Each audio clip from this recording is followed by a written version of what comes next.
Presidente, parliamo della sua promessa mantenuta riguardo le sciarpe, ma bisogna ovviamente usarle domani in massa con il Siracusa.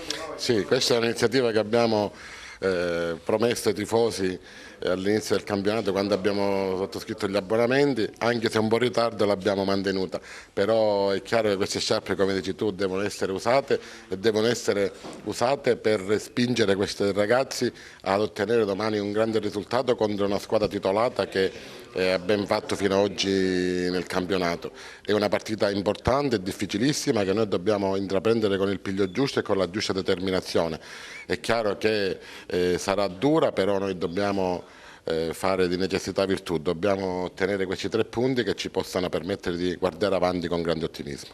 Mister, le statistiche dicono Siracusa finora, però c'è entusiasmo in casa Acragas e questo potrebbe servire domani a ribaltare il dato.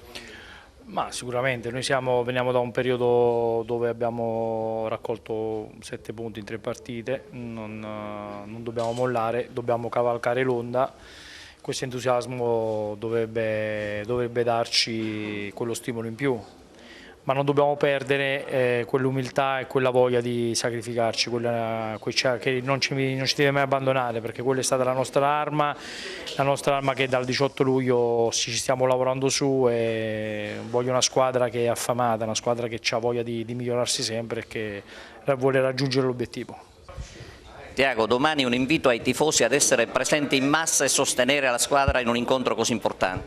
Sì, voglio invitare tutti i tifosi, tutto il popolo agrigentino per essere con noi, per dare una forza per questo passo per la salvezza.